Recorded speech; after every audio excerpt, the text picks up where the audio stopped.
los novelistas como lectores, que a lo largo de las próximas semanas nos va a acercar a algunos y algunas de los novelistas más admirados por todos y disfrutar con ellos, estoy seguro, de lo que nos van a contar como lectores y como lectores de libros en concreto primero, pero también seguro que de muchas otras cosas literarias que irán saliendo en las conversaciones. Conversaciones que van a estar de la mano de Manuel Rodríguez Rivero, a quien sin duda todos ustedes conocen, hace muchos años que tiene un papel muy destacado en nuestra vida cultural y literaria, desde muchos ámbitos, como editor, como escritor, como crítico, su faceta más conocida, y su colaboración también permanente desde hace mucho tiempo en publicaciones culturales, en los últimos años en El País, sobre todo, aunque no solo, con ese sillón de orejas que tiene en Babelia, donde todos los sábados sus improbables lectores, que seguro que aquí estamos muchos de ellos, nos acercamos a ver qué se cuece en el mundillo literario y editorial español, con la certeza de encontrar siempre un criterio muy riguroso e independiente. Le quiero agradecer a Manuel Rodríguez Rivero que haya confiado en la Fundación para llevar adelante esta iniciativa. Agradecer, por supuesto, a todos los novelistas que han aceptado nuestra invitación para participar. Muy especialmente a Javier Marías, siempre es un privilegio contar con él.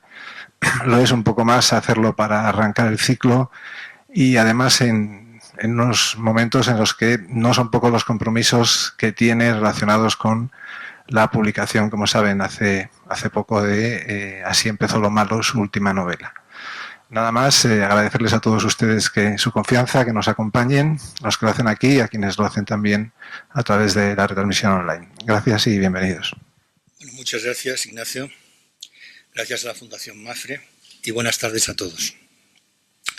Bueno, bienvenidos a esta primera sesión de este ciclo, Una novela en mi vida, un ciclo con el que pretendemos acercar a algunos de nuestros grandes novelistas, acercarnos a ellos a partir de su relación con las novelas de otros autores, de autores distintos a ellos mismos, y del modo en que las leyeron en su momento, en el pasado, y de cómo las leen ahora, ¿no?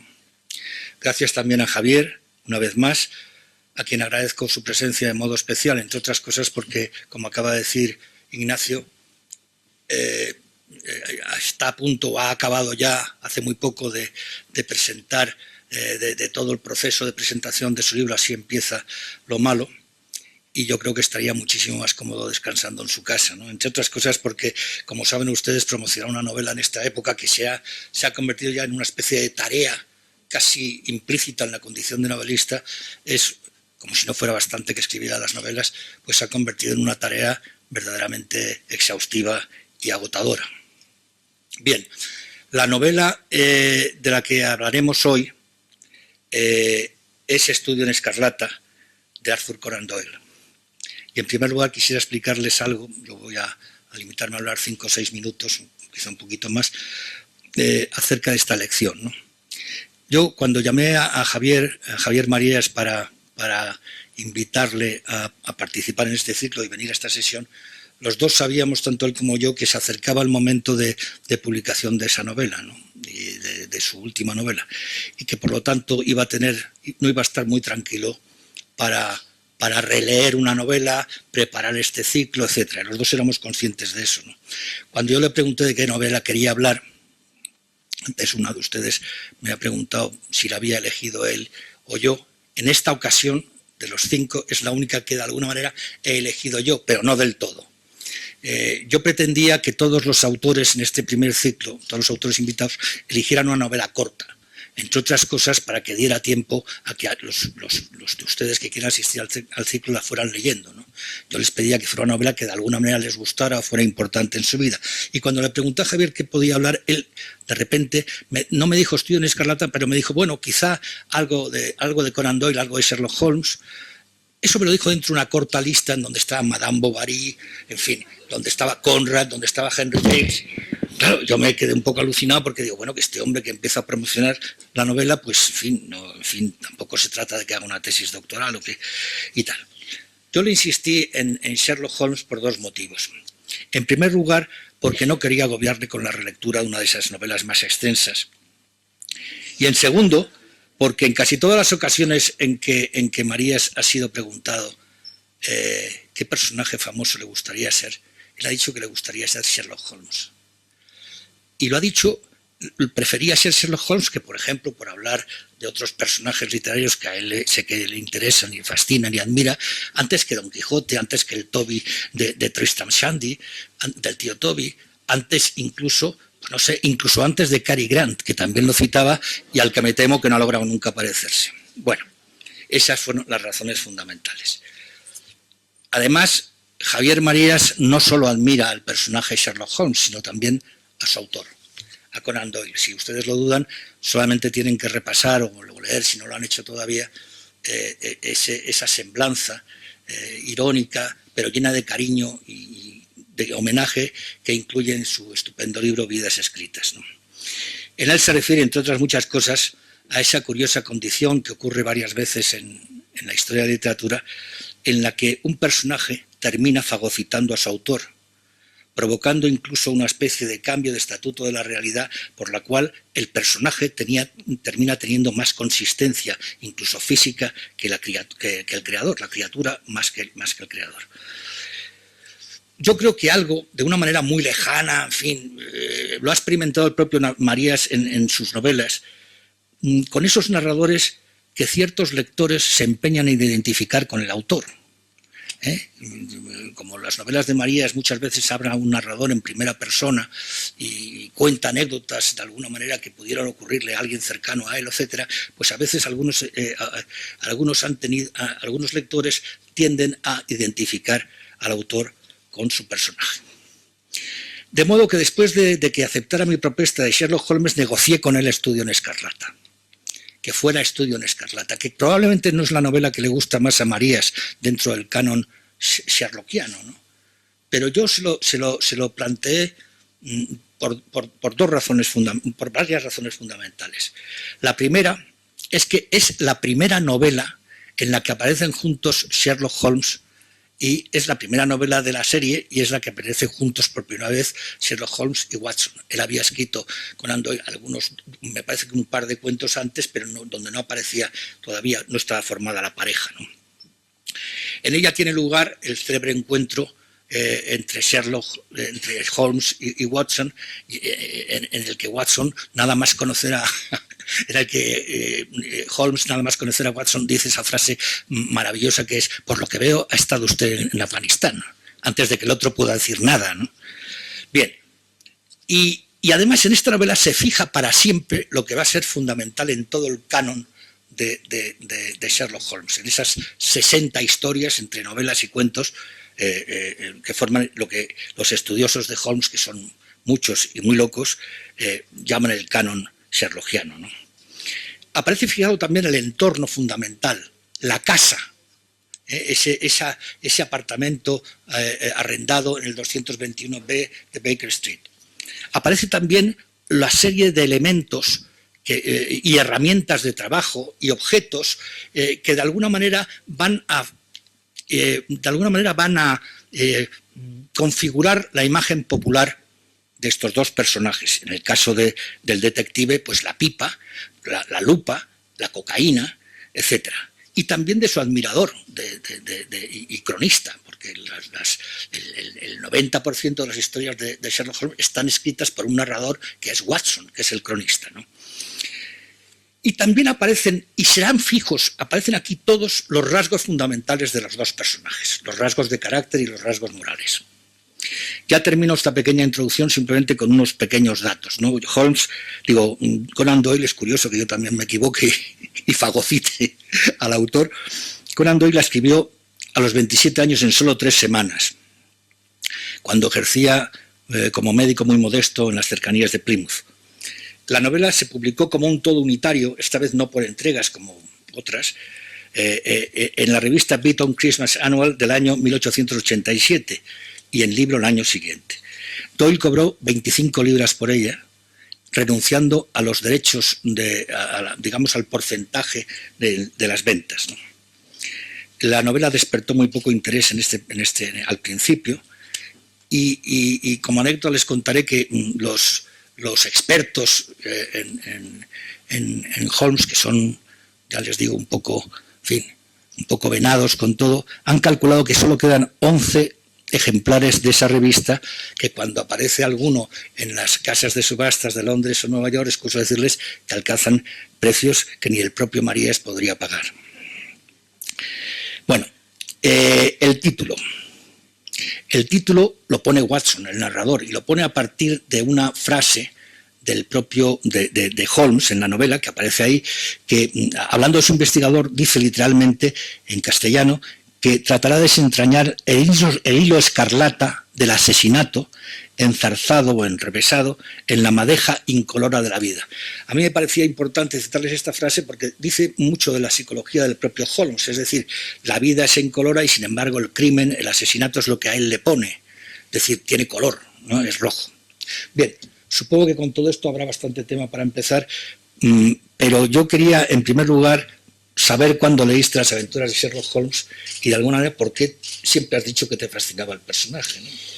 Bueno, la verdad es que con exactitud no puedo saber cuándo empecé. Yo me imagino que empecé a leer antes de nada, muy buenas tardes a ustedes y muchas gracias también a Iñaki González Casanovas y a la Fundación Mafre por su amable invitación y por supuesto a Manolo Rodríguez Rivero por haber contado conmigo para este ciclo y aún más honroso para mí para empezarlo.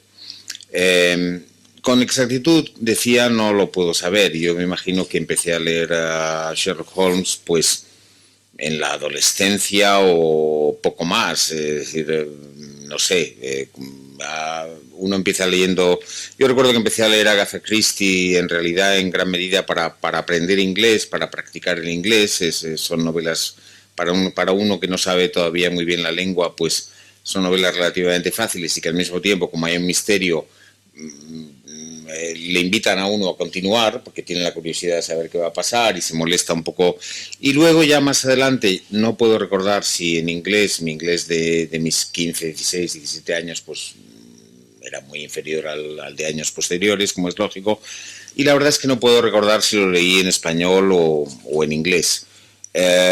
Y lo que sí tengo es la sensación de que en aquellos momentos, pongamos con 16 años o algo por el estilo tal vez, me sumergí en un mundo y probablemente leí todo lo que estaba disponible. En fin, si lo leía en inglés, pues me imagino que todo, y si lo leía en español, no sé si en aquellos momentos lo estaba todo. No es nada extraño que uno se sumerja en ese mundo, y eso es lo que quizá lo primero que quisiera decir al respecto en concreto tanto de Estudio en Escarlata como primera novela de este ciclo, como en general. Yo he dicho en más de una ocasión, y lo he comprobado además revisando algunos de los pequeños escritos, artículos que a lo largo de muchos años he publicado, bien sobre Conan Doyle, bien sobre el mundo de Holmes, breves cosas, nada muy serio. Yo no soy un Sherlockólogo, digamos, como hay tantos, pero en más de una ocasión he dicho que me parece una de las mayores creaciones literarias de la historia. Y bueno, eso quizá he visto que algún tipo de gente o algún tipo de lector, digamos los más intelectuales entre los que yo pueda tener, pues alguna vez les ha parecido un poco raro que yo dijera eso, y que lo dijera además de un personaje que, por así decir, ese tipo de lector muy intelectual, quizá un poquito desdeñoso hacia los géneros, pues considera que en gran medida es literatura popular y no literatura de altos vuelos, para entendernos. Y yo, sin embargo, claro, en esos casos me gusta recordar que la admiración por Holmes, quizá más por Holmes, por el personaje Holmes, que por las propias historias de Conan Doyle, aunque sean inseparables, pues lo ha compartido gente como el propio Juan Benet, por mencionar a alguien que fue muy cercano a mí y que por otra parte está considerado quizá como el escritor español de más altos vuelos y de mayor categoría intelectual de la segunda mitad del siglo XX. Y hay algo que la mayor parte de la gente ignora, o bien los que lo supieron ya no recuerdan, y es que en una de las novelas de Benet, si no recuerdo mal, creo que es Un viaje de invierno, aunque eso no he podido comprobarlo, hay incluso una parte de la novela que se interrumpe de pronto y está escrita en inglés, Bennett tenía un buen inglés, de todas maneras, si no recuerdo mal, alguien le revisó el inglés. Y es un pastiche del estilo de Conan Doyle, es decir, del estilo del Dr. Watson, y es una pequeña aventura de Sherlock Holmes en región, es decir, en el mundo ficticio en que transcurrieron la mayor parte de las novelas de Juan Benet. Y era un absoluto entusiasta también por lo menos del personaje. Insisto en el personaje por una razón muy sencilla, y es que creo que efectivamente Sherlock Holmes y lo que llaman los estudiosos el canon es, como por otra parte la mayor parte de la literatura, desde mi punto de vista, es un mundo. Si uno lee Estudio en Escarlata, yo lo he releído ahora recientemente precisamente para esta ocasión, si uno relee Estudio en Escarlata, que efectivamente es la primera novela y que por eso es la inauguración de ese mundo, por así decir, ¿no? Si uno piensa en la novela en sí misma, bueno, está muy bien, se lee con muchísimo gusto, la historia policíaca que se cuenta tiene interés, tiene también algo muy audaz, muy atrevido, que yo había olvidado por completo, sobre lo cual ahora comentaremos, pero bueno, puedo ir adelantando, y es que hay una primera parte que tiene unas 60-65 páginas, en la cual se presenta a los personajes, se presenta a Watson como narrador, se presenta a Holmes, al cual conoce en esta novela por primera vez Watson, se narra un misterio, se narra incluso cómo Holmes desvela ese misterio y logra aprender al criminal, al asesino, y de pronto dice segunda parte. Y entonces empieza un relato que no tiene absolutamente nada que ver, que aparentemente al menos no está relatado por Watson, que ha sido el narrador de la novela hasta ese momento, y que además nos traslada a un mundo completamente distinto, y es pues zonas cercanas al territorio de Oregón y de Utah y demás, pues años antes de cuando sucede la acción londinense de esa primera parte. Hay una historia ahí de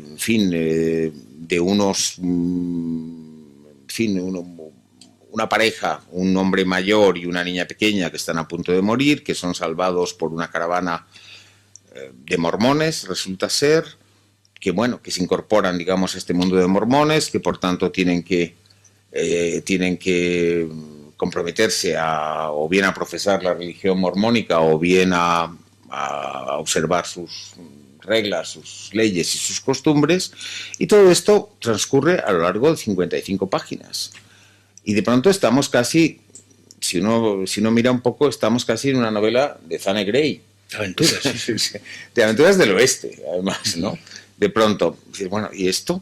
Entonces, bueno, poco a poco, a medida que uno va leyendo esa parte, por la reaparición de algunos apellidos que también habían salido en la primera parte londinense, digamos así, pues uno va infiriendo, digamos, que tiene algo que ver, que aquí va a haber alguna... Pero realmente la manera, el corte, es un corte tan brutal que a mí me recuerda a cortes tan modernos, en realidad, y tan audaces como pueden ser los del Quijote, aunque sea mucho más antiguo, pero no olvidemos que, desde mi punto de vista al menos, el Quijote es quizá la primera novela moderna, como se ha dicho tantas veces, pero también creo que sigue siendo una de las más modernas novelas hoy en día, tantos siglos después, o por supuesto a los cortes que de vez en cuando hay en Tristram Shandy de Stern, que yo traduje y que, en fin, hace muchísimos años ya, y por el libro en el que yo aprendí muchísimo como escritor al traducirlo y por el que tengo particular veneración. En cierto sentido es una cosa bastante... Yo había olvidado completamente, digamos, la parte mormónica del y de pronto me quedé sorprendido y digo, pero bueno, y esto además, ¿qué osadía? Realmente me quedé un poco perplejo, digo, ¿qué osadía? Y había olvidado por completo. Luego he visto, incluso por la curiosidad, he visto alguna adaptación televisiva o cinematográfica de esa novela, que no hay muchas. Pero no con esa parte, supongo. Esa parte está muy resumida y no nos muestran el paisaje del oeste como si se muestra en Estudio en Escarlata. Pero bueno, volviendo a lo que decía antes, luego finalmente hay un colofón en que vuelve a tomar la palabra abiertamente Watson, aunque también he leído en alguna nota, he estado con una edición que está llena de notas, aunque sea así pequeñita, tiene un montón de notas, insoportable número de notas, porque realmente decidí que no podía leer todas las notas y quería volver a leer el libro, ¿no? Pero bueno, de vez en cuando miraba alguna, y en algún sitio se dice, no, sin embargo, está hecho por súper estudiosos de Holmes, ¿no? Y sin embargo, en un cuento posterior de no sé qué cosa, se asegura que también la parte mormónica en realidad está contada por Watson. En otro texto se asegura eso, pero bueno, también hay momentos, también he comprobado, porque claro, una cosa de Holmes lleva a otra. También he comprobado que en algún texto de Holmes, no muy lejano del primero, la famosa Mrs. Hudson, es decir, la casera. Personaje magnífico que en esta primera novela aún no tiene nombre, pero luego en otros hay momentos en los cuales la llama, me parece, Mrs. Turner. Sí, bueno, también el Quijote, la mujer de Sancho Panza se llama Teresa en un momento dado y en otro momento no me acuerdo cómo. En fin, hay ese tipo de cosas en las cuales puede incurrir cualquier novelista, y más aún cuando son obras escritas a lo largo de un número de años considerable. Pero bien, volviendo a lo que quería decir, y disculpen que me estoy, pero en fin, prefería también recordarles a los que no hayan releído Estudio en Escarlata la estructura llamativamente audaz, digamos, del libro. Lo que yo creo que tiene insisto en que Holmes es más que las aventuras propiamente dichas, que siempre son ingeniosas, que siempre son interesantes, es un mundo. Y este libro es la apertura a ese mundo. Yo creo que casi todas las novelas habidas y por haber, sean policíacas o no, sean del tipo que sean, las que son memorables, las que se han incorporado, por así decir, a nuestro imaginario, y hablo, al decir nuestro, me refiero un poco a un imaginario nacional como mínimo, pero a veces incluso mundial, las que se han incorporado a nuestro imaginario, más que las historias propiamente dichas, que yo siempre opino que se acaban olvidando, es decir, que con alguna excepción, ¿no? Sí, todos sabemos cómo termina Madame Bovary, y todos sabemos también más o menos cómo termina, por ejemplo, Ana Karenina, porque, bueno, pues no creo que ahora con estas manías de los spoilers, he leído en algún sitio que hay gente que dice, oye, ya, habla usted de la muerte de Ana Karenina y me la ha fastidiado y tal. Sí, por lo visto suceden ya cosas tan insólitas como esta. Digo, bueno, ya, mire, es que no sé, este es un libro muy antiguo, se supone que... Y tal, es que me ha contado usted el final de Romeo y Julieta y tal, y claro, ahora, joder, me he enterado de que mueren y tal, y bueno, ya es que a este paso no vamos a poder hablar ya nunca de nada, ¿no? Entonces, bueno, pues uno sabe que Ana Karenina se mata y se tira a las vías del tren, y que Madame Bovary pues también muere y tal, al final, pero probablemente a cualquiera que no haya releído esos dos libros hace poco, cómo se llega a eso y lo que hay en medio probablemente lo hemos olvidado. Y en cambio lo que siempre recordamos en esos libros, insisto, memorables, en esos libros que se incorporan a nuestra imaginación o a nuestro imaginario, es un personaje o una atmósfera o un mundo. Y yo creo que en las novelas policíacas de Holmes, que tienen un elemento de policíacas innegable, claro está, y hay casos, los casos en el fondo suelen ser lo de menos, sí. Suelen ser el señuelo, suelen ser aquello que nos invita a proseguir y a continuar, y que en cambio lo que permanece, lo que se ha convertido realmente en alguien, es un buen título el de esta exposición que se ha abierto, justamente se ha inaugurado hace pocos días en Londres. Hay una exposición precisamente sobre el personaje de Sherlock Holmes, y el título he visto es un título bueno. No, es El hombre que nunca vivió y que nunca morirá. Y efectivamente es alguien que nunca vivió en la realidad, aunque muchos de sus contemporáneos insistieron en que sí, que cómo no iba a vivir, o sea, que no. Es más, antes mencionaba a Manolo la sombra que el propio Holmes hizo a su creador Conan Doyle. Es más, cuando Arthur Conan Doyle finalmente fue nombrado Sir por la reina, con cierta reticencia por su parte, parece ser que recibió muchas felicitaciones diciéndole: me parece estupendo que lo hayan hecho a usted, Sir Sherlock Holmes. De manera que, entonces, bueno, se quería, y también es sabida la anécdota de que se recibían ya en vida de Conan Doyle, se recibían numerosas cartas a nombre de Sherlock Holmes, dirigidas a 221B de Baker Street, pidiendo ayuda, pidiendo que le ayudaran con un caso y que no sé qué. También el propio Conan Doyle lo recibía a veces, pero muchas veces lo recibía en fin, iban dirigidas al nombre de Sherlock Holmes. Es decir, ya en vida de su propio creador, la gente empezó a darle un estatuto de ser real, de ser verdadero y de ser que, aunque no lo fuera, evidentemente merecía serlo. Y yo creo que una de las cosas que tiene Sherlock Holmes y que por eso todavía estamos hablando de él, es que hay que pararse un momento a preguntar ¿por qué sucede esto con alguien como Holmes?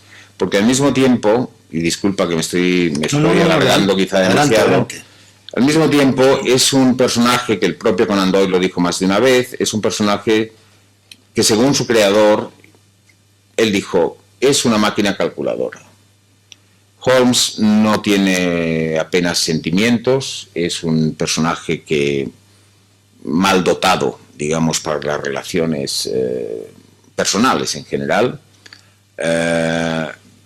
Es frío, es unemotional, dicho en inglés, ¿no? Falto de emociones. De hecho, critica siempre cuando alguien se deja llevar por las emociones y, en definitiva, es alguien sin piedad y es alguien sin... Y, sin embargo, a pesar de esas afirmaciones y de que efectivamente se puede decir que a veces Holmes es de esa manera,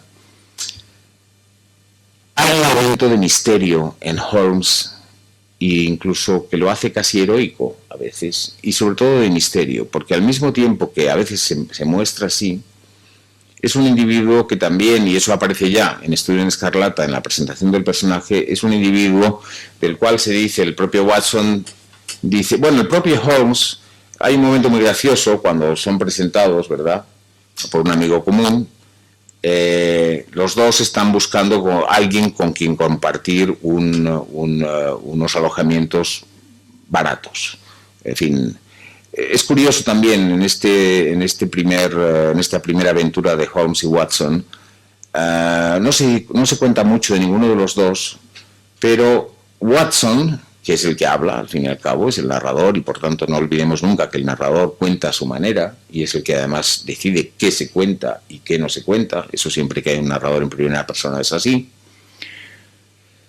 Es un hombre en ese momento que acaba de volver efectivamente de la guerra de Afganistán, donde ha visto horrores, se refiere varias veces a los horrores que ha visto, donde ha sido herido, donde ha padecido luego unas fiebres, y bueno, ha habido un momento en el cual el ejército ha decidido que vuelvan durante al menos 9 meses, creo que dice, para que recomponga esa salud tan quebrantada, ¿no?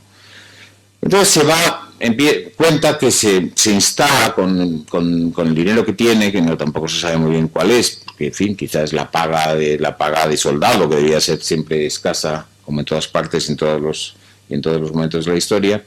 Se instala en un hotel en el Strand, en la calle llamada Strand, y dice que lleva una vida, hay un momento que dice, yo lo he leído en inglés, comfortless and meaningless, es decir, sin sosiego o sin confort, según como se quiera entender esa palabra, y sin sentido.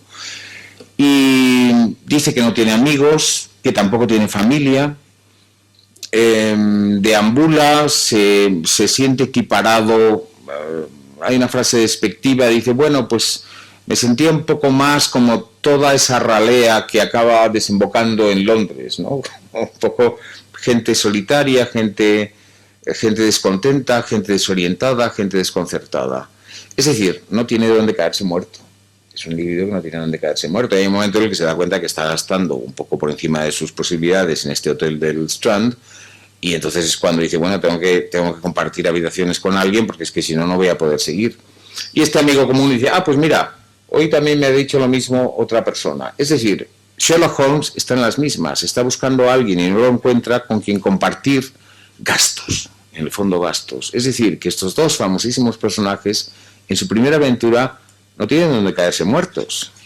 tampoco se especifica muy claramente qué edad tienen. Se supone que son tirando a jóvenes. Según dicen los expertos holmesianos, haciendo cálculos de todos los cuentos, haciendo las tablas, dicen que Holmes, cuando se conocen, tiene 7 años menos, que tendrá está en la treintena, 7 años menos que Watson. Menos que Watson, sí, eso quizás se dice en algún momento posterior, ¿no?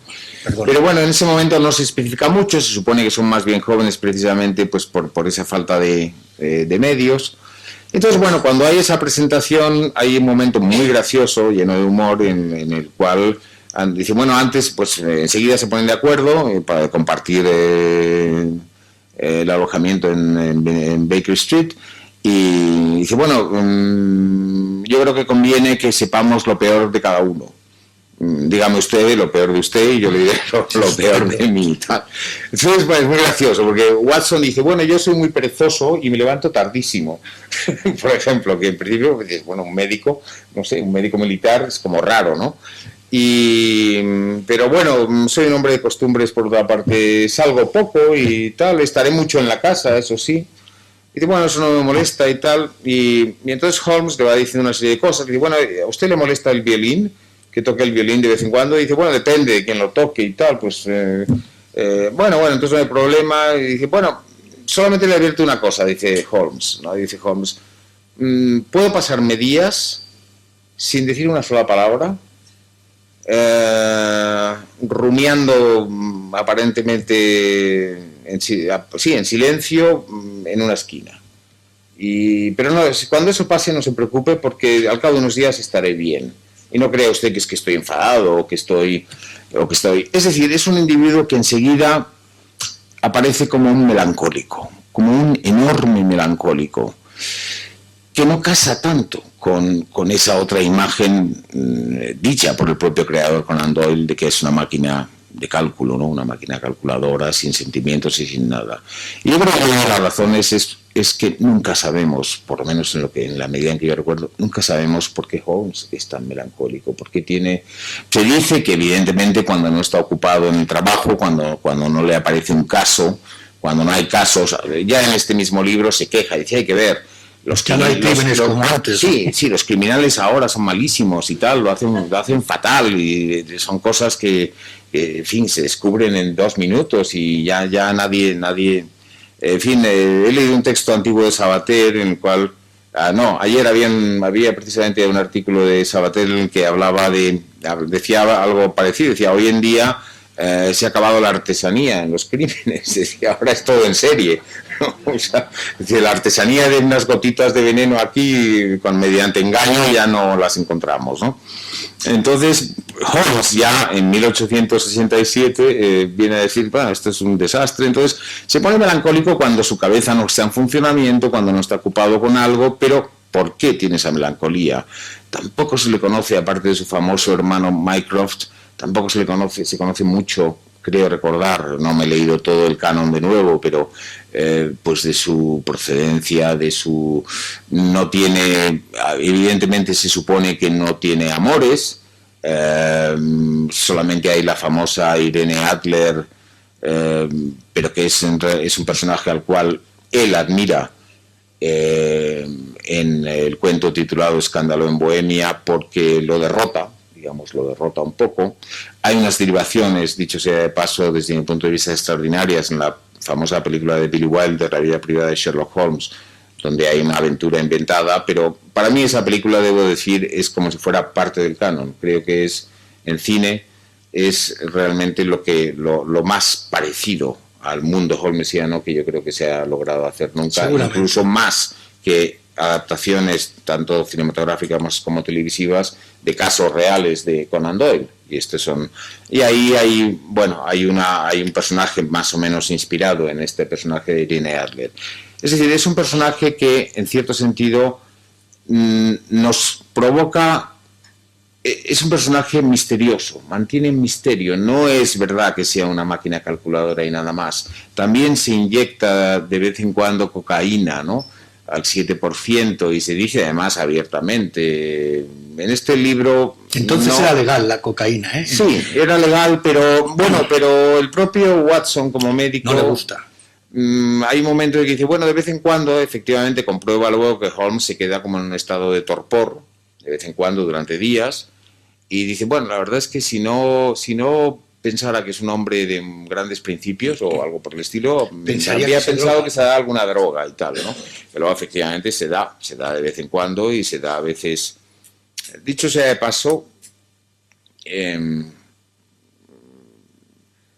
esto ya son anécdotas y hay muchas, ¿no? Pero es llamativo que en una película del año 39, la adaptación del Perro de los Baskerville con Basil Rathbone, que fue quizá el mejor y en todo caso el primero que lo interpretó en cine, no en teatro, que hubo muchas interpretaciones anteriores.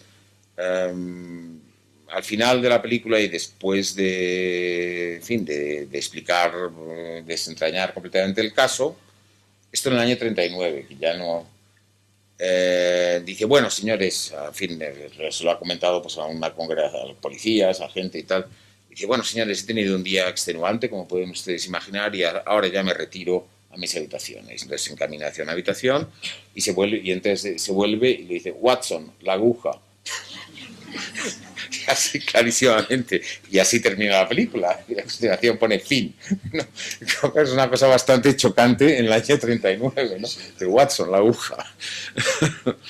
En fin, es ese personaje, digamos, que es inagotable precisamente porque tiene misterio, porque no es de una pieza, porque incluso en contra de las aseveraciones que de vez en cuando hizo su propio creador o el propio Watson a veces en sus textos, ¿no? Como albacea, como escribano, digamos, de sus aventuras, dices, no, aquí hay algo más, este es un individuo torturado, este es un individuo que está muy contento de ser como es por un lado, pero que por otro lado algo le ha pasado, algo le tiene que haber pasado en la vida, y eso no lo sabemos, nunca lo sabremos, evidentemente, y ese es uno de los elementos, yo creo, que hacen que sea un personaje inagotable y que sea un personaje tan fascinante.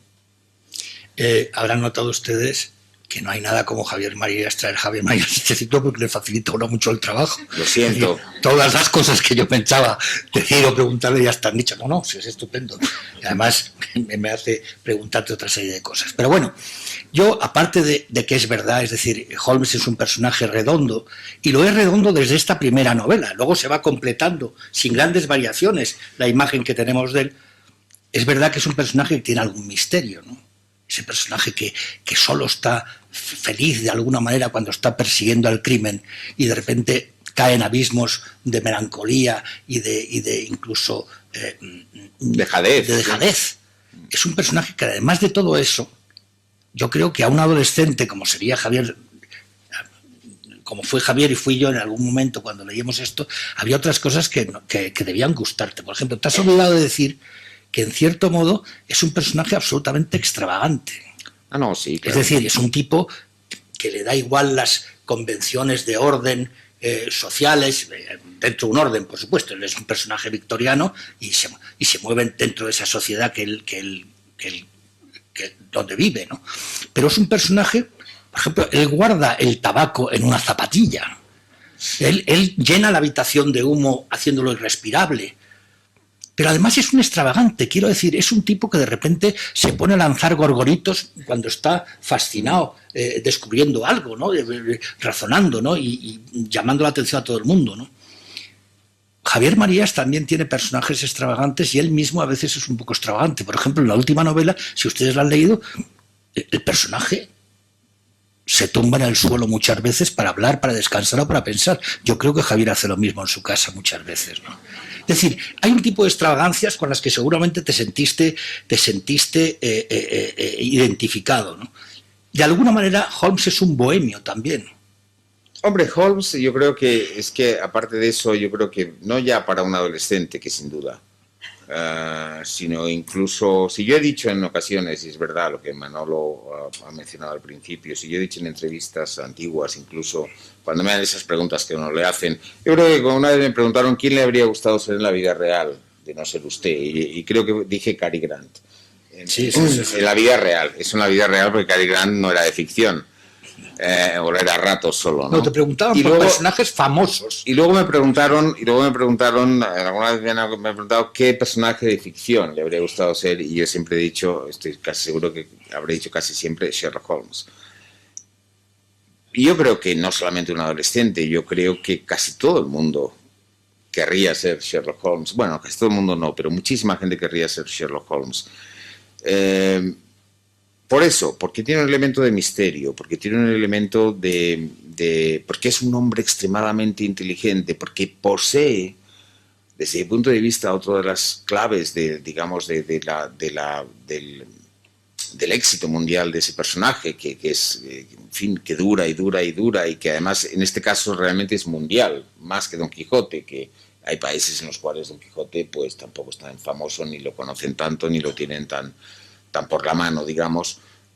El hecho de que haya todavía hoy en día numerosas adaptaciones que no son de Holmes, pero que están directamente inspiradas en Holmes, como creo saber, aunque yo no he visto nunca, Doctor House, sí, de la serie de televisión de alguna manera, mucho, sí. Creo que en gran medida llevado a un extremo antipático, porque Holmes no es antipático casi nunca, es impertinente a veces, y a veces no tiene inconveniente decirle, sí, una impertinencia cualquiera, y por supuesto a los policías de Scotland Yard y tal. Pero yo creo que tiene una cosa extraordinaria a la que quien más, quien menos aspira, y es que aparentemente es alguien capaz de ver y saber. Capaz de ver y saber con pocos elementos. Inmediatamente. Además. Inmediatamente, sí. Y en el fondo, yo creo que tu rostro mañana. Sí, es a lo que aspiramos todos en gran medida, a saber y a ver, a saber, en fin, yo dediqué la larga novela Tu rostro mañana, hay algo de eso, es decir, el saber qué podemos esperar de las personas que nos importan, sobre todo, o de las personas con las que entablamos contacto o entablamos negocios. Es decir, habrá mucha gente que a lo mejor entabló negocios con el señor Francisco Granados, y que a lo mejor, pues si hubiera sido Sherlock Holmes, probablemente Holmes desde el primer momento habría dicho cosas... Habría descubierto algo. Habría dicho cosas bastante... Pero claro, la mayoría de la gente, incluyendo Esperanza Aguirre, que de hecho fue quien lo nombró, pues no son Holmes, lo siento mucho, con lo cual no se enteraron de nada, ni lo vieron venir. Pongo este ejemplo porque es de actualidad, no por otro motivo. No lo vieron venir y tal. Entonces, claro, esa facultad, digamos, de ver tanto, de saberlo además con unos métodos que por otra parte no tienen nada que ver, absolutamente nada que ver con lo sobrenatural, ni con... No, son cosas científicas, deductivas. Él explica, cada vez que le explica, y ya en este primer libro sucede, cada vez que le explica, pero Watson a veces se queda muy, muy sorprendido, ¿no? Y dice, bueno, pero ¿cómo ha sabido que yo he estado en Afganistán? Y tal, dice, no, muy simple. Y una vez que se lo explica, dice, pues es verdad que es muy simple, es verdad que se ha dado usted cuenta de esto y de lo otro. Dicho sea de paso, tengo aquí una cosa que me hizo gracia porque... se debatió mucho, el propio Conan Doyle reconoció que el personaje de Holmes se lo había inspirado en buena medida un médico, un cirujano de Edimburgo, su ciudad natal, del que él fue alumno, Joseph Bell, doctor Joseph Bell. Luego he visto que, sin embargo, los hijos y la mujer de Holmes, de Doyle, una vez muerto Conan Doyle, dijeron que eso se ve exagerado, que Conan Doyle era exactamente igual que Holmes y que tal. Bueno, algo tendría evidentemente. Pero cuando murió el doctor Joseph Bell en 1911, me parece que es, el New York Times sacó una especie de obituario que se llamaba Sherlock Holmes, el original muerto. Y entonces, bueno, pues explicaban un poco quién había sido Joseph Bell, pero siempre en relación con la idea de que había sido el modelo de Holmes. Y hay un momento en el cual se cuenta una historia que le había contado el propio doctor Joseph Bell, que realmente parece muy parecido a Holmes. No ya por sus capacidades deductivas, parece que este médico tenía bastante capacidad pues para ver a un diagnóstico. Ver a un paciente y decir, usted lo que le pasa probablemente es que tiene tal y cual cosa y tal, porque se fijaba. Pero en una ocasión vino un hombre apareció un hombre, ¿no?, a la consulta y tal, y estaba además en un momento en que le estaba dando clase o algo, y entonces enseguida dijo, bueno, este individuo probablemente lo que tiene es tal. Dice, por otra parte, es obvio que ha pertenecido a uno de los regimientos de las Highlands, de las Tierras Altas, probablemente ha sido gaitero, ha estado en la banda, porque tiene una cierta inclinación de la pierna de haber llevado mucho la gaita. Dice, y además, dice, como es obvio que ha estado en el ejército, es hombre que es un hombre militar, digamos, o que ha sido militar, pero como es bajo, pues solamente puede haber estado en la banda de un regimiento, porque parece que allí se exigía menos estatura que si uno iba a combatir o lo que fuera, ¿no? Y parece ser que este hombre dijo, no, está usted completamente equivocado, yo soy zapatero, y usted que estaba contándome y tal, soy zapatero y tal, y no. Entonces parece que el doctor Joseph Bell, es que realmente es muy como Holmes, dice, como estaba tan completamente seguro de que esto era así, di orden a mis ayudantes más fuertes de que lo cogieran y lo llevaran a un cuarto, adyacente. Y allí lo desnudaran. Bueno, esto no va al médico y de pronto... Y allí lo desnudaran. Y efectivamente, una vez desnudada de cintura para arriba, inmediatamente observé una D debajo de la tetilla izquierda, una pequeña D azulada, que era lo que ahora ya no, pero antiguamente se marcaba a los desertores. Y como había sido desertor, no quería decir que efectivamente había estado y que era un zapatero y tal y cual. Dice, ajá. Entonces, claro, dices, bueno, pues sí, realmente debía ser muy parecido incluso en sus métodos. Es decir, no lo dejen salir, llévenlo ahora mismo y desnúdenlo y tal, ¿no? En fin, no sé por qué ha venido esto, pero bueno. Sí, venía a cuento. Sí, no sé de qué, pero no me acuerdo. Hay una cosa en tu libro, en el artículo correspondiente. Sí, bueno, por lo de ver, ¿no? Sí. Esa capacidad de ver, de saber, eso es algo que evidentemente fascina a cualquiera, y cualquiera quisiera tener esa misma inteligencia, esa misma rapidez, esa misma capacidad. Quizá también la frialdad, ¿no? Sí. La frialdad para un joven que lea esto, pues... Para un joven y no joven, ya digo, yo creo que eso ya va más allá de la juventud y creo que o bueno, yo no he salido de la juventud a pesar de mis años, pero yo creo que eso permanece, ¿no?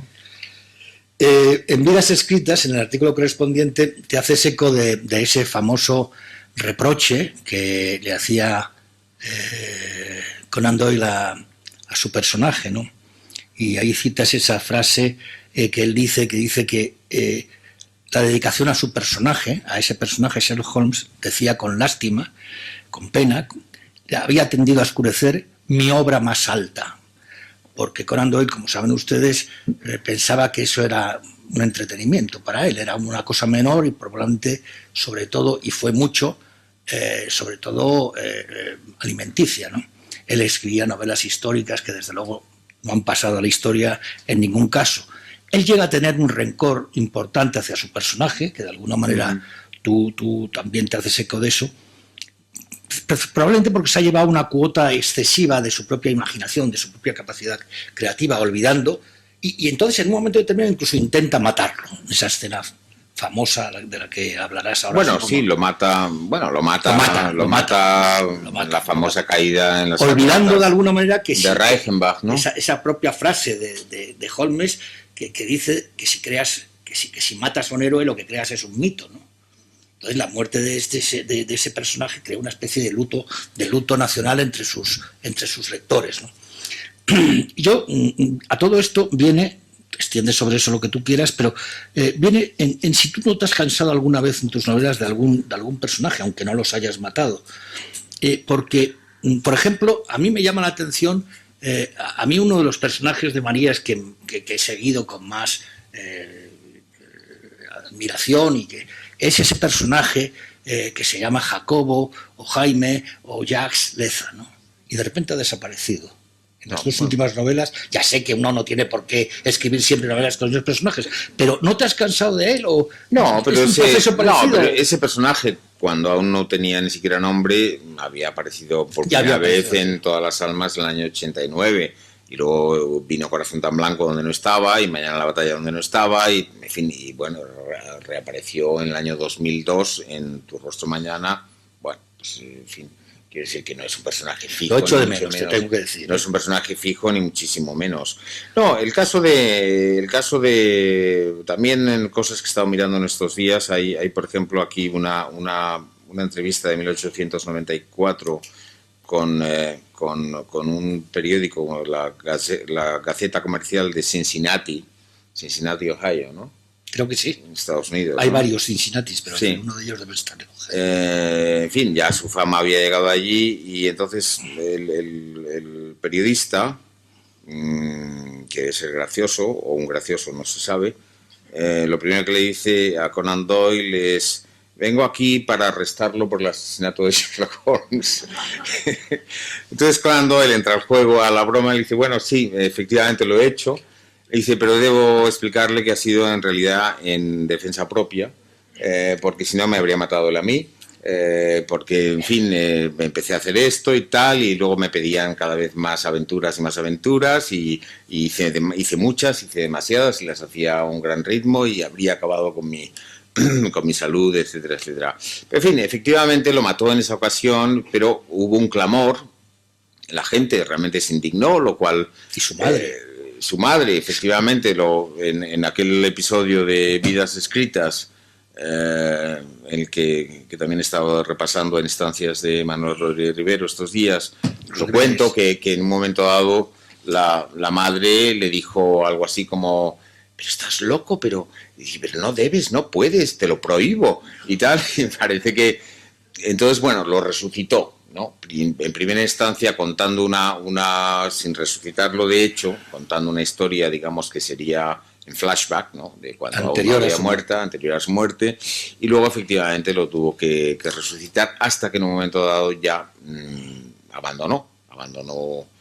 Y luego es curioso porque, habiendo sido el creador de este personaje tan lógico, tan racional, tan incluso excesivamente racional a veces, como también es sabido, pues Conan Doyle, los últimos años, bastantes años de su vida, 10 u 11 por lo menos, de pronto se aficionó al espiritismo, se dedicó a defenderlo en conferencias y a viajar por el mundo diciendo... También escribió una defensa de unas fotografías probablemente trucadas, ¿no? Sherlock Holmes habría dicho trucadas. Que eran como las caras de Belmez. Que eran, sí, una cosa de unos supuestos fantasmas que habían sido fotografiados y tal. Y entró en parece ser que una de las razones porque pensaba que el mundo tal como había derivado ya no admitía una racionalidad, digamos, como la de Sherlock Holmes, que sí, ya era otro mundo. Al hablar del mundo de Holmes también quisiera añadir una cosa, si se me permite, y es que que creo que también una de las razones por las cuales Holmes es inagotable. Holmes sigue efectivamente vivo, nos sigue importando, sigue incluso... Hay una serie de televisión reciente, esta que se llama Sherlock, con Benedict Cumberbatch, es el actor haciendo de Holmes. Hay también unas películas con Robert Downey Jr. haciendo Holmes y Jude Law de Watson y tal. Todo esto es recientísimo, sigue realmente... El libro Guinness, una anécdota también, el Guinness de los récords dice que el personaje literario más veces llevado a la pantalla ha sido Sherlock Holmes. Sí, no me extrañaría. Y eso sin contar los que son imitadores de Holmes, como House o como tantos otros. Pero creo que también... la literatura, yo he dicho muchas veces, y más concretamente la novela, creo que una de las cosas que tiene extraordinarias, me parece que en un antiguo artículo dije que era la única razón, un artículo que se llamaba algo así como 7 razones para no escribir novelas, de hace muchos años. 7 razones para no escribir novelas y una sola para escribirlas. Y si no recuerdo mal, la que decía que era la única para escribirlas frente a todos esos inconvenientes y bajezas y demás, era que... Aunque no lo sepamos, evidentemente los que escribimos no lo sabemos ni podemos esperar que en nuestro caso vaya a suceder así, Las novelas conforman en mucha mayor medida que ninguna otra cosa, incluidas las crónicas, incluidos los libros de historia, la futura imaginación de un periodo o de un periodo en un país, o de un periodo concreto en un país, la que va a pervivir por encima de cualquier otra cosa. Y es indudable que, así como si pensamos, no sé, desde mi punto de vista, si pensamos en la España del siglo, de comienzos del siglo XVII, probablemente mejor que cualquier crónica, que cualquier estudio, que cualquier otra cosa, el Quijote es lo que nos ha transferido, digamos, al imaginario de nuevo, cómo era esa posible España. Probablemente no hay nada como Proust para hacerse una idea de cómo era la Francia de su tiempo. Hablo además de escritores que no son realistas. Es decir, que Proust no era un realista y Cervantes, desde mi punto de vista, tampoco, aunque haya gente que también dice que él era un realista. Para mí es todo lo contrario, pero bueno, en fin. Eso, también las infinitas interpretaciones son también signo de la grandeza de los autores, a menudo incluso las que son contradictorias. Y no cabe ninguna duda de que el Londres victoriano lo marca el mundo de Sherlock Holmes. Sí, sin duda. Lo marca absolutamente. Es decir, para nosotros eso ya es una construcción que proviene de la ficción, pero que ha invadido esa realidad que ya no existe, evidentemente, pero que sabemos que ha existido en la realidad y, sin embargo, la asociamos inmediatamente a eso. Sabemos cómo era ese mundo, gracias sobre todo al mundo de Sherlock Holmes. Y eso es una cosa que también es extraordinaria, porque es un periodo, claro, no es cualquier país, es el país que era el imperio y en una época en que era el imperio, con lo cual eso es normal que permanezca, digamos, en la... Y en fin, sí, perdona. No. Decir algo, ¿no? No, estaba al hilo de lo que tú estás diciendo, y es una ciudad, en este caso, porque no siempre las aventuras de Sherlock Holmes... No, la Inglaterra, ¿no? Pero Londres, en ese momento, en el momento en que se publica esta novela, tiene 4 millones de habitantes, es una ciudad modernísima, la capital del mundo en cierto sentido, pero fíjense ustedes que hay también como cosas raras. Por ejemplo, a mí se me hace muy raro que en una ciudad tan grande, tan monstruosa, el transporte siga siendo lentísimo, es decir, son coches de caballos, ¿no?, lo que aparecen en estas novelas, ¿no? Sí. Es llena de contradicciones, ¿no? Aunque el correo funcionaba de maravilla. Funcionaba de maravilla. Mucho mejor que ahora. Mejor que ahora, sí. Sí, porque a veces mandan una cosa al correo por la mañana y llega por la tarde allí, ¿no? Es una cosa insólita. La propia figura del detective privado, la figura del detective privado, que es una figura que aparece en el siglo XIX realmente, nace, y Sherlock Holmes, no lo olvidemos, es un detective privado. Nace precisamente de la desconfianza popular en ese periodo hacia la policía. Es decir, el detective privado, el primero que se me ocurre y el primero que inaugura la serie en realidad es el Dupin de Poe. El detective privado llega donde la policía no puede llegar, o no sabe, o no quiere. Por eso Holmes ridiculiza muchísimas veces, constantemente Scotland Yard está siendo ridiculizada, ¿no? Holmes es un personaje, es un detective profesionalizado, al contrario que Dupin, que era un aficionado, ¿no? Cobra por lo que hace, cobra poco, y también es verdad que cobra por sus libros, esos libros rarísimos de los que a lo mejor tú quieres hablar, ¿no? Esos libros que escribe, que son desde análisis de las 140 también. Maneras de distinguir los cigarros por la ceniza, ¿no?, hasta manuales de acupuntura, ¿no? No, cobra más bien por... Hay veces en que se dice, por ejemplo, en Escándalo en Bohemia, un cuento en el cual recibe este encargo del rey de Bohemia, ¿no? Que dicho sea de paso, es un caso interesante en el sentido de que es una de las veces en las cuales también, y eso quizá no conviene que no lo mencionemos, en el cual Holmes tiene una especie de ética rara. Sí. Tiene una ética rara porque a veces, y en el propio Estudio en Escarlata, se ve que en realidad tiene más simpatía por el asesino que por sus víctimas, que son dos, digamos, ¿no? Que por sus víctimas, una vez que desentraña, una vez que sabe qué es lo que ha pasado y qué es lo que ha motivado esos crímenes, en realidad tiene un enorme desprecio por estos mormones asesinados, fanáticos y tal, son presentados además como, fin, yo no sé si era una cosa de la época o si realmente era así. El famoso Brigham Young, que era un poco el Moisés, que fue el Moisés de los mormones y el que los llevó finalmente al estado de Utah, donde ya se establecieron y tal, pues lo presenta como un verdadero tirano, como alguien que, vamos, que no permitía que nadie se saliera de la secta o de la religión o de la norma o que escapara, etcétera, etcétera. Y tiene mucha mayor simpatía por ese asesino y, sin embargo, sigue adelante. En un escándalo en Bohemia recibe este encargo, un encargo menor, por parte del rey de Bohemia, que se nota que desde el primer momento le parece un imbécil y le parece un tipo despreciable y un idiota, y en cambio pues aquella a la que tiene que de la cual tiene que conseguir algo, a la que tiene que engañar, que es Irene Adler, es su principal y primera aparición, empieza con una frase que es: para Sherlock Holmes, Irene Adler siempre fue la mujer, the woman, sí. Con subrayado la mujer, ¿no? Y es la mujer que él ha admirado, la mujer que, de hecho, en fin, lamento otro spoiler, pero en fin, cuando al final, por sus servicios, el rey de Bohemia le dice, bueno, ¿qué quiere usted? Y tal, ¿qué quiere usted? ¿Quiere usted un anillo? ¿Quiere usted? Le ofrece no me acuerdo qué. Y entonces dice, no, dice, si no le importa, lo que quiero es esta fotografía de Irene Adler, que es una fotografía que le ha dejado al rey, ¿no? Ah, dice, ¿quiere la fotografía? Pues ahí la tiene y tal. Entonces se la lleva. Es decir, ahí se supone también que a pesar de que es un solterón empedernido, evidentemente, algo también, ese elemento también de misterio. Pero, digamos, es alguien que tiene mucha mayor simpatía por Irene Adler y sin embargo la persigue, porque es su encargo. Y ha aceptado el encargo del rey de Bohemia, que es un idiota, que es un completo idiota, pero lo ha aceptado y por tanto va contra ella. Entonces es alguien que, digamos, que probablemente lamenta en algunas ocasiones aprehender o detener o llevar al descubrimiento de algunos asesinos o estafadores o lo que sean, que le son mucho más simpáticos o mucho más admirables que aquellos. Y sin embargo lo hace.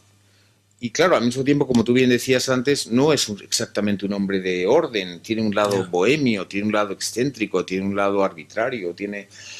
Esos son todos los elementos de gran...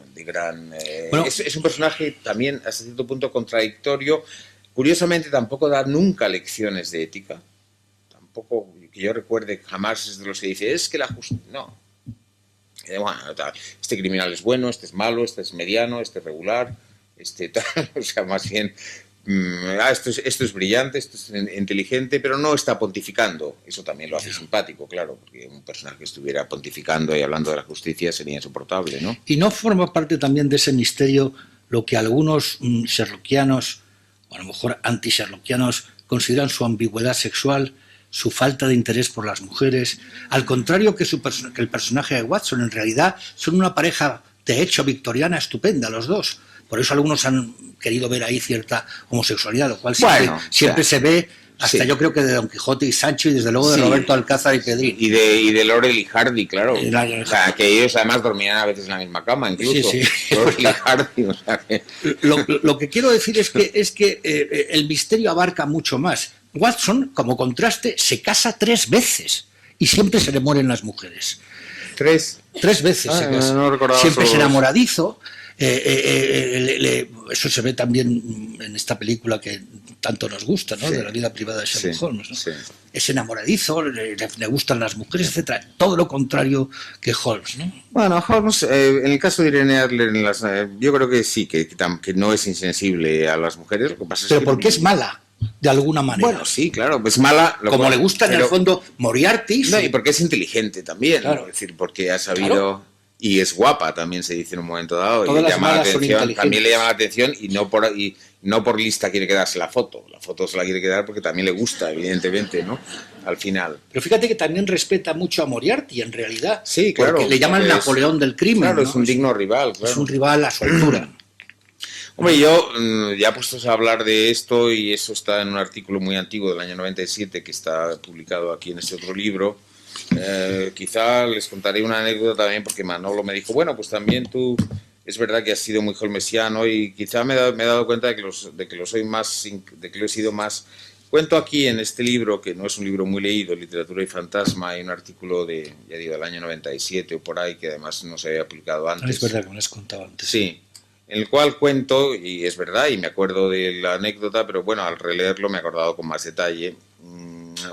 esa fue una época en la que yo había recibido dineros inesperados de algunos premios y esas cosas, y en ese mismo artículo digo, los dineros inesperados hay una de dos, o que gastarlos inmediatamente o que darlos a los amigos menos favorecidos.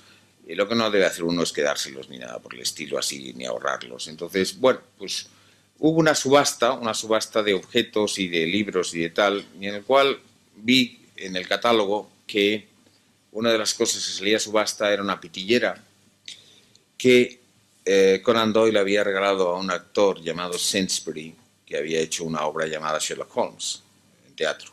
Y había, no sé, era con motivo de la representación número 1000 o no sé qué, ¿no? Entonces la pitillera que ofrecían decía H.A. Sainsbury, el nombre del actor, y debajo Arthur Conan Doyle, Sherlock Holmes. Con lo cual, en cierto sentido, grabado, ¿no? Con lo cual era una pitillera de plata. Con lo cual, en cierto sentido, se puede decir que estaba firmada por los dos. No solamente por Conan Doyle, sino también por Sherlock Holmes, porque estaba el nombre de la obra era Sherlock Holmes, a secas. Pero bueno, lo cierto es que ahí aparecían los dos nombres. Entonces dije, oye, esto tiene que ser mío. Y tal. Pero claro, no me podía desplazar a Londres, entonces decidí pujar por teléfono. Era de Sotheby's. Entonces, bueno, pues me enteré de las condiciones, tal. Había otro lote que salía más tarde, que por otros motivos me interesaba mucho, y entonces tampoco podía gastar demasiado dinero en el primer lote que me interesaba, que era esta pitillera, para que pudiera optar al segundo lote de otras cosas que no tenían nada que ver con esto. Y entonces, bueno, me enteré de que, fue la primera vez que me enteré de que los que pujan por teléfono solo pueden hacerlo una vez que hay un ganador en la sala. Es decir, no se nos permite, en fin, digo no se nos permite porque yo en ese momento pujaba desde Madrid por teléfono. Y no se nos permite decir nada, ni una palabra, ni ofrecer nada, hasta que ya hay un ganador de la sala. Y una vez que hay en la sala ya se ha dilucidado quién ha ofrecido más, pues entonces ya se te da la palabra a los de teléfono. Entonces, el catálogo preveía que esa pitillera saldría en un precio entre 600 y 800 libras. Y yo me había hecho un cálculo y digo, bueno, pues voy a llegar a un tope de 2.500. Me puse un tope para mí de 2.500. Que ya era mucho, pero el año 97.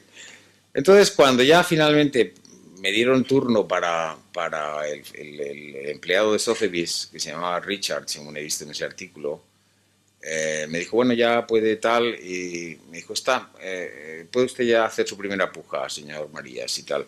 Estamos en 3.000 libras. Entonces, claro, había sobrepasado ya lo que yo me había puesto a mí mismo como tope. Entonces me entró tal furia y tal frustración de no poder siquiera decir nada que empecé a pujar más cuando realmente no debía. Y empecé, bueno, pues, y entonces lo cuento también en el artículo, pero bueno, es divertido recordarlo quizá, y quizá para ustedes también. Claro, este empleado era muy persuasivo y utilizaba un método bastante, me decía, porque entonces, claro, él me informaba y la fórmula era 3.200 contra nosotros, señor. Y luego entonces decía, pues 3.300, decía yo. Decía, 3.300 a favor de nosotros, señor. Ese nosotros me hizo sentir, no puedo defraudar a Richard. O sea, cuál era absurdo, que era un señor, que era un empleado y al cual no conocía de nada, ¿no? Pero ese decía, 3,300 with us, sir. Y entonces decía, ese us, ese nosotros, me imponía, decía, no puedo abandonar ahora, no puedo abandonar a Richard y tal. Y entonces llegué a ofrecer 4.400 libras por la pitillera cuando me había puesto un tope de 2.500, y ya en 4.600, según he recordado al leer este artículo en que está contada esa puja y otra por un bastón que había pertenecido a Moby Dick, a la ballena misma. También se explica. Esto había pertenecido a Doyle y también a Holmes. Y luego el bastón, que también perdí, dicho sea de paso, había pertenecido a Melville, pero también a Moby Dick, porque estaba hecho con hueso de ballena. Y ahí lo perdí y se cuenta también. Pero llegué ya en 4.600, dije, no, ya no, y la perdí. Y luego supe que además me la había quitado, no sé cómo logré enterarme que la había quitado uno de los mayores especialistas en Sherlock Holmes ingleses, un tal Lancelin Green, quizá te suena el nombre, Roger Lancelin Green, que murió luego años después y tal, y me la quitó, y nunca me he olvidado de esa pitillera, de lo cual deduzco que uno nunca olvida lo que pierde. Lo que se lleva lo puedo llegar a olvidar, lo que se pierde no se olvida nunca. En fin, efectivamente, si estuve a punto de arruinarme prácticamente y al fin y al cabo ahora fumo con pitillera, ahora sí llevo pitillera, ven ustedes, pero entonces no, la verdad, porque entonces no había fotos escabrosas como ahora le obligan a uno a ver en las cajetillas y tal. Ahora desde esas fotos, pues yo supongo que la venta de pitilleras se ha disparado, claro. Pero entonces no, y la verdad es que estoy loco, he estado pujando por una pitillera cuando yo ni siquiera utilizo pitillera y tal. Por otra parte tenía la gracia de que Holmes era famoso por fumar en pipa, no cigarrillos. Por cierto, hay una anécdota estupenda que me he enterado ahora, no lo sabía siempre, y es que, como saben ustedes, la imagen... Por cierto, hay una cosa que, antes de que diga lo de la pipa, hay una cosa que te quiero decir, me he reprimido muchos años, pero creo que ha llegado el momento de decirte que yo le compré la pitillera a este hombre y te la voy a regalar después. Bueno, saben ustedes el tipo de pipa que lleva Sherlock Holmes, que es esa pipa enormemente curva y con una gran cazuela. No es verdad. La pipa que usa Sherlock Holmes cuando se describe es una pipa recta con una gran cazoleta. Entonces, ¿por qué en el imaginario popular siempre es Sherlock Holmes con esa pipa? Que viene del cine. Y viene del cine, me he enterado ahora por una razón, y es que es la única manera que se le vea bien la cara al actor, al que hace Sherlock Holmes. Se prefirió ese tipo de pipa, ¿no? Nada más. No sé. A ver. Sí, en realidad se la inventó el dibujante, pero luego les vino muy bien. Este dibujante no es... Eso también lo ha escogido... ¡Anda! Pero si es de la novela. Claro. Raje, ¿no? Raje. Aquí no está con pipa, aquí tampoco. Luego te daré uno de ellos. Bueno. El que menos te gusta. Vamos a ver. Yo creo que... A lo mejor que aquí está con el violín, mira, pero no lleva la pipa. Pero lo que no sabía es que iba a sacar en plan de mago, de la chistera, todas estas cosas. Igual saca ahora la pitillera. Oye, mucho más que tengo muchas más cosas en casa. Me he dado cuenta que tengo una estatua de esta altura, tengo una estatua de Conan Doyle con bastón y sombrero. Pero entonces, ¿por qué no querías hacer esta novela? No, sí, no. Bueno, has mentido ahora que me acuerdo al principio. ¿Qué he mentido? Sí, has mentido. Has dicho que yo dije algo. No, yo dije hacer Moby Dick. Ay, también dijo Moby Dick, pero dijiste algo de Conan Doyle. No, dijiste tú. Bueno, y dijiste Estudio Escarlata. Pues, perdón, y dije, bueno, espero que no se haya desaburrido. Le dije, tengo ganas de releer Moby Dick. Y me dijo, no, es que es muy gorda. Pero ¿cómo iba a leer Moby Dick en plena... Me hubiera quedado yo aquí solo. Bueno, la habría leído en verano. En fin. Bueno. Y entonces, hombre, le dije, bueno, pues bien, sí, hace mucho que no lo leo y también es divertido. Pero tengo una estatua del propio Conan Doyle que me he dado cuenta que además es un arma mortífera porque pesa un montón para darle a alguien, por ejemplo, para un crimen. Y me he dado cuenta que también tengo varios bustos de Sherlock Holmes. Yo vi uno el otro día. Sí.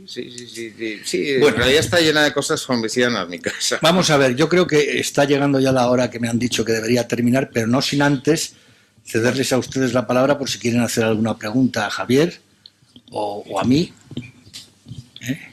Ya saben ustedes que se enrolla mucho más Javier. Ya, lo siento. En fin, pero si me dais pie... Mira por allí. Sherlock Holmes, todo el mundo sabe cómo es, pero tiene un hermano, que es Mycroft, que lo conoce perfectamente, y que a veces se describe como el hermano listo. El más inteligente, sí. De Sherlock Holmes. Y a veces es como, si uno lo lee, es, por decirlo así, el Sherlock Holmes perfecto. Porque no necesita del público, no necesita que se le reconozca, que a veces Sherlock Holmes en algún momento llega a decir, no decirlo así, pero actuar como si necesitara que se le reconociera esa superioridad de intelecto. Mientras que Mycroft actúa en la sombra, de forma más inteligente, manejando los hilos, resolviendo los mismos problemas lo más complejos, pero sin necesidad de estar delante. ¿Por qué prefiere a Sherlock Holmes antes que a Mycroft? Hombre, evidentemente, no ya yo o Manolo, sino el universo mundo prefiere a Sherlock Holmes, entre otras cosas, porque Sherlock Holmes es al que se ve y es al que se toma afecto. Y es verdad lo que dice usted, tiene usted razón que el propio Mycroft, a través de este club Diógenes y tal, pues parece que mueve hilos mucho más importantes. Está en el Foreign Office, ese como sí, espía. del también. servicio secreto inglés, al servicio de la reina Victoria, etcétera, etcétera, y tiene muchas más claves de las que puede tener. Y en cierto sentido, además, lo trata con un poco de condescendencia a su hermano Sherlock, lo trata como con un poco de condescendencia. Eso se ve, dicho sea de paso, también muy bien La peli, ¿no? en la película de Billy Wilder, La vida privada de Sherlock Holmes, donde, dicho sea de paso, Mycroft está interpretado por Christopher Lee, el actor Christopher Lee, que en el DVD que yo he visto recientemente me apeteció volverla a ver a raíz de este mundo al que Manolo Rodríguez Rivero me ha arrojado este verano. De nuevo, pues he visto que había unos extras, y entre los extras hay una entrevista con Christopher Lee, que es un tipo estupendo, educado, inteligente, agradabilísimo, con inglés muy claro, y hay un momento en el que dice que está muy orgulloso porque él probablemente es el único actor de toda la historia que ha interpretado a los dos hermanos, porque hizo de Sherlock Holmes en unas películas raras y poco conocidas, y ahí hizo de Mycroft. Dicho sea de paso, y esto no me resisto a contarlo porque me hizo mucha gracia, aunque no tiene nada que ver en realidad con... se muestra muy modesto Christopher Lee en esta entrevista y dice, para mí trabajar con Billy Wilder fue algo extraordinario porque he trabajado con directores muy buenos, pero es que Billy Wilder es uno de los grandes de la historia y tal y cual. Y si además le estoy muy agradecido porque cuando me contrató, en el año 70, esa película, cuando me contrató no le importaba en absoluto mi pasado como actor. Dice muy modestamente. Bueno, en esa época hasta había hecho papeles secundarios muchos y luego había hecho pues Drácula, Fu Manchu, Drácula, sí, bueno, pero eran películas un poco populares de género, Drácula, Fu Manchu, etcétera, etcétera. Dice, no me hizo ninguna prueba, dijo, no, lo quiero a usted para el papel de Mycroft, de Mycroft Holmes y tal, y dice, jamás hizo ninguna referencia. Dice, solamente un día, la única alusión que hizo un día fue que íbamos en un bote varios y tal del equipo pensando si podríamos rodar o no algo en el lago Ness. Dice que, por cierto, es un lugar espantoso, terrible, que no me extrañaría que si un día se descubre algo allí, no me sorprendería lo más mínimo, porque tienen unas aguas color acero terribles y unas tal. Dice, y también era cerca del anochecer y pasaban murciélagos de vez en cuando.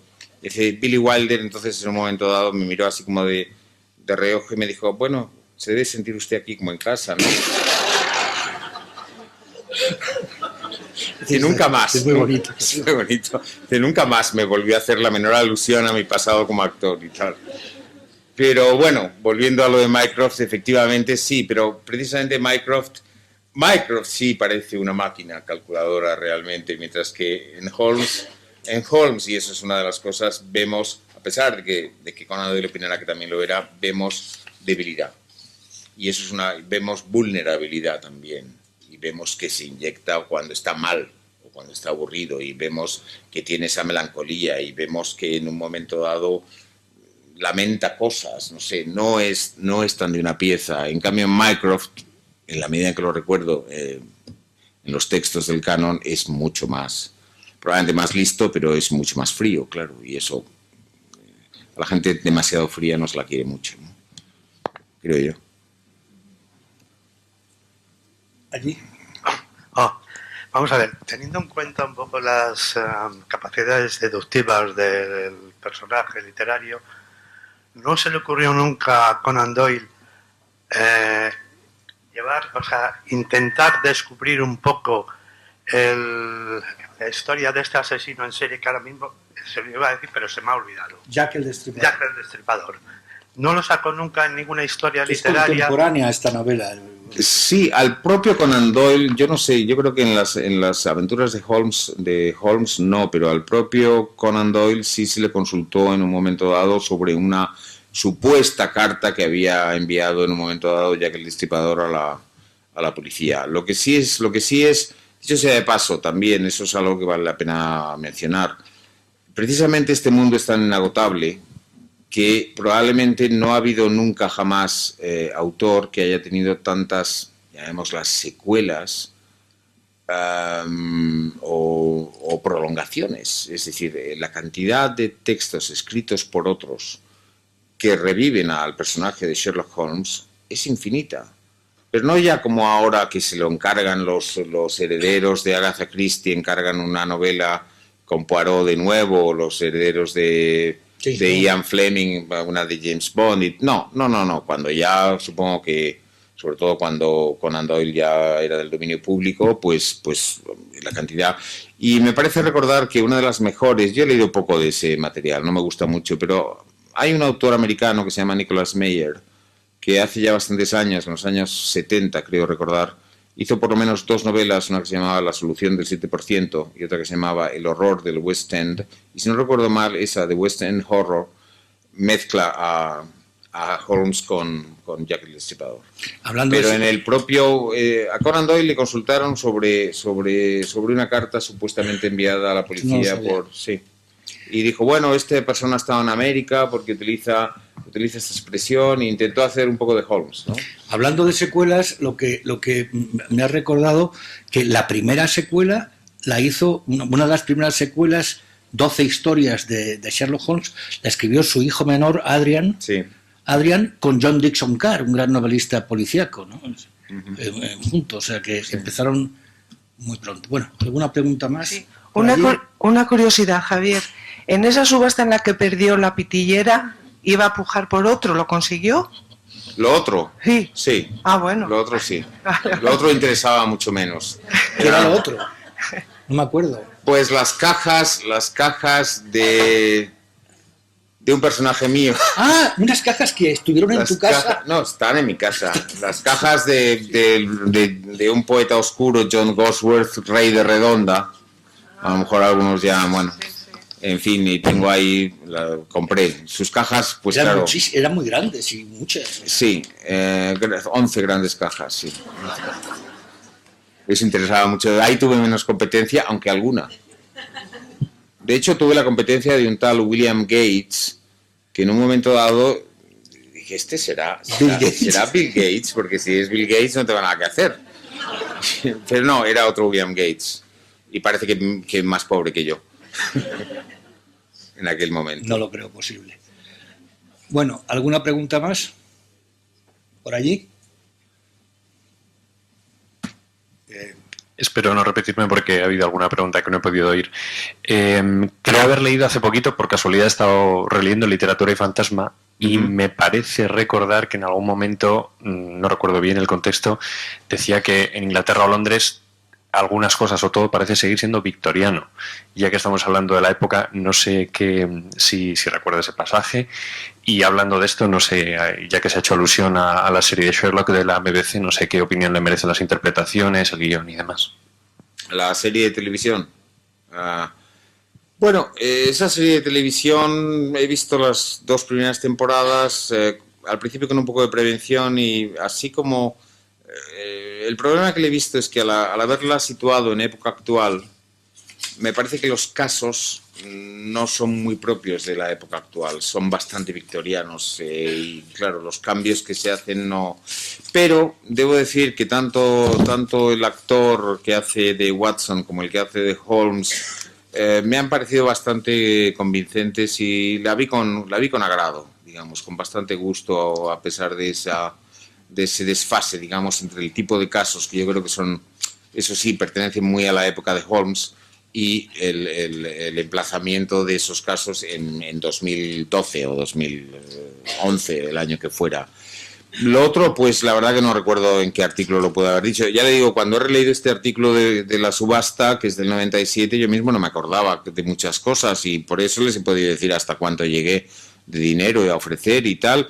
Dicho sea de paso, esto es una cosa un poco molesta y por eso yo procuro no releer nada de lo que he escrito, porque al leerlo digo, yo escribía mejor antes, esto no está mal, este artículo está contado con gracia y tal, y ahora no me salen ya así y tal, o sea que no lo puedo recordar, pero me temo que cada vez, eso quizá a lo mejor si está escrito hace ya años, quizá era así. Creo que ahora en Londres, de las últimas veces que yo he estado allí, ya cada vez es menos victoriano. Creo que se está convirtiendo en una ciudad que por primera vez en mucho tiempo se está empezando a traicionar a sí misma. Quizá Manolo no debe estar de acuerdo, él va más a menudo en los últimos años que yo, pero yo creo que ahora se está convirtiendo en una ciudad muy distinta de la que yo conocí por primera vez, pues no sé, en los primeros años 70. Y no sé cuándo, durante mucho tiempo sí ha mantenido algo victoriano. Quedan zonas, quedan sitios, rincones, todavía, pero no, a mí es una ciudad que me fascina siempre. O sea que... No, empiezan a haber librerías de viejo ni casi librerías, aunque bueno, eso a Holmes no le habría importado. También una cosa, para los que no lo hayan leído, hay una cosa bastante divertida de Estudio en Escarlata, que no hemos comentado, que es que hay un momento en el que Watson es curioso, porque Watson, que como he dicho al principio, pues parece que tiene una vida sin sentido y es una especie de desesperado en ese momento. Lo curioso es cómo hace suyo todo lo de Holmes inmediatamente. Es decir, es un hombre al que evidentemente Holmes lo salva. Él de pronto logra interesarse por lo que a Holmes le interesa, ¿no? Y hay un momento en que cuando aún lo conoce poco, está reproducido en el libro, hace una lista de los conocimientos que ha visto que tiene Holmes. Y dice literatura, 0. Historia, 0. No sé qué. Astronomía, 0. Filosofía, nada. Lo sabe mucho de venenos. De química, por supuesto, de tal. Y hay un momento, hay una escena muy graciosa en la cual comenta su sorpresa de cómo desconoce cómo funciona el sistema solar. Holmes desconoce cómo funciona el sistema solar y Watson se lo explica. Y entonces Holmes dice, bien. Dice, bien, una vez que me lo ha explicado, procuraré olvidarlo. Y dice, ¿cómo que procurar olvidarlo? Pues dice, no, a mí para mi trabajo esto no me sirve de nada y es muy importante. Dice, el cerebro es como un desván, en el cual hay que tener cuidado con qué cosas se meten, porque si uno las mete, los llena de demasiadas cosas inútiles, luego no le sirven para nada y no sabe dónde encontrar las que sí son útiles. Y el sistema solar a mí no es de utilidad para nada en mi trabajo y tal. Cuando uno sabe, Watson, cuál es el trabajo de Holmes. Bueno, en esta lista, una de las cosas que le fascinan a Watson es que una de las cosas en las que está versadísimo es en lo que llama literatura sensacionalista, que era en tabloides, en fin, el tipo de sucesos. Sí, parece conocer todos los crímenes habidos y por haber de la historia, y no solamente los de la vida real, sino también de la ficción, porque de la ficción sí, de hecho al pobre Dupin, el detective pionero, digamos, de Edgar Allan Poe, hay un momento que lo desdeña. Sí. Y dice, Dupin, tal. En cambio, dice Watson, le deja patidifuso el hecho de que no haya oído hablar en su vida de Carlyle, que era el mayor pensador de la época victoriana, que conocido porque además era un hombre público, ¿no? Bueno, esto hoy sería normal, ¿no? Bueno, sí, pero en aquella época no. Que nadie supiera nada de no sé cuál es el pensador más grande de hoy en día, desde luego no este esloveno que tanto gusta, pero bueno, quien quiera que sea, no sé. Bueno, pues nada más. Muchísimas gracias. Gracias a ustedes, muchísimas gracias a ustedes. Gracias a todos ustedes, muchísimas gracias.